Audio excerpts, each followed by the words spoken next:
कल्कि 2898 AD movie भविष्य में होने वाली सच्ची घटनाओं पर आधारित है, इसलिए इस पर हर तरह की कमेंट होना स्वाभाविक है।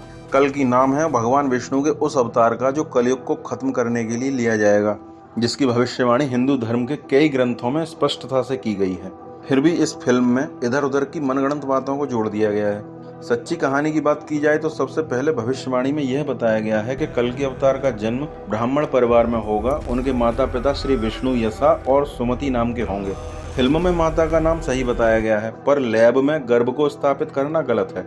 कल्कि अवतार का जन्म स्थान पुराणों में उत्तर प्रदेश के संबल क्षेत्र में बताया गया है, पर फिल्म में इसकी जगह काशी को हाईलाइट किया गया है। वर्ल्ड का आखिरी शहर काशी, कहते हैं कि ऊपर पानी है। पूरी दुनिया से सब छीन लोगे तो सब कुछ तो होगा ही।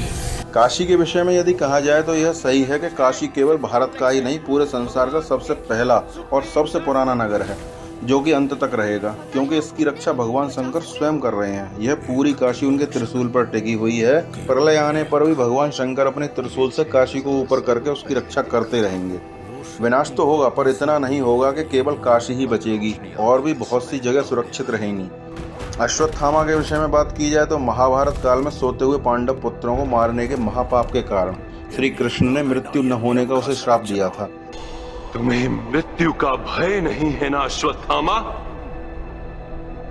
मैं तुमसे तुम्हारी मृत्यु ही खींच लेता, तुम्हें अमर होने का अभिशाप देता हूं, जिससे वह उस द्वापर युग से अब तक जिंदा है।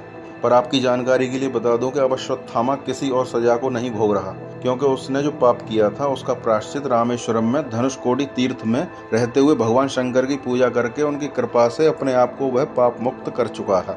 यह भी पुराण में ही लिखा हुआ है। हाँ, अश्वत्थामा द्वारा सुमति के गर्भ की रक्षा करना एक अच्छी कल्पना है, क्योंकि कल्कि के जन्म की इतनी जानकारी जब पुराणों में लिखी हुई है तो उस स्थिति में कोई भी खलनायक कंस की तरह ही अवतार को पैदा होने से रोकेगा तो जरूर।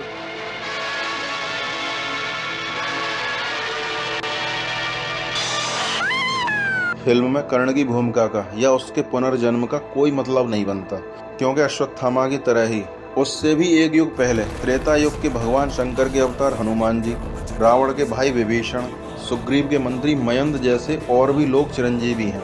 यदि फिल्म मेकर उनको अवतार रूपी गर्भ की रक्षा करते हुए दिखाते तो शायद रियल फीलिंग आती, क्योंकि मान्यताओं के अनुसार यह सभी चिरंजीवी शक्तियां कल्कि अवतार का भविष्य में साथ देंगी।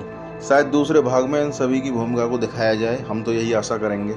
और यदि असली विलेन की बात की जाए तो स्कंद पुराण में आपको एक पेज दिखाता हूँ, इसे देखकर आप खुद फैसला कीजिए। वर्षा न होने पर सबकी जीविका मारी जाएगी और सब लोग दुखी हो कृषि और पशुपालन का काम छोड़कर पर्वतों पर रहने लगेंगे। अपना देश छोड़कर नदी और समुद्र के तट पर निवास करेंगे, पर्वतों और गुफाओं में रहेंगे, अत्यंत दुखी हो मांस और फूल फल से जीवन निर्वाह करेंगे। पुराने चीथड़े, वल्कल और पत्ते तथा मृग चर्म धारण करेंगे। सभी अकर्मण्य तथा आवश्यक साधनों से भी रहित होंगे। उस समय शाल्य नामक मलेच्छ धर्म का विनाश करने के लिए उन सब का संहार करेगा। उत्तम, मध्यम और अधम सब प्रकार की श्रेणियों का विनाश करके वह अत्यंत भयंकर कर्म करने वाला होगा। तब उसका वध करने के लिए संपूर्ण जगत के स्वामी साक्षात भगवान विष्णु संभल ग्राम में श्री विष्णु यशा के पुत्र होकर अवतीर्ण होंगे और श्रेष्ठ ब्राह्मणों के साथ जाकर उस शाल्य नाम के मलेच्छ का संहार करेंगे। वे सब और घूम घूम कर करोड़ों और अरबों पापियों का वध करेंगे। और भी बहुत सी बातें लिखी हुई हैं। इससे यह मालूम होता है कि कलयुग से अफेक्टेड जो विलेन है उसका नाम शाल्य है, पर फिल्म में दूसरा नाम दे दिया है। फिल्म देखने से पहले सोचा था कि कम से कम आधे से ज्यादा तो पुराणों के अनुसार सच्चाई को दिखाया जाएगा, पर ऐसा नहीं हुआ। इसमें तो आधे से भी कम ही सच्चाई दिखाई है।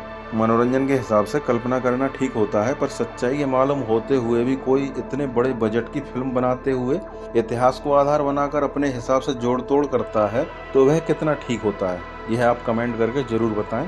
धन्यवाद। जय श्री राम।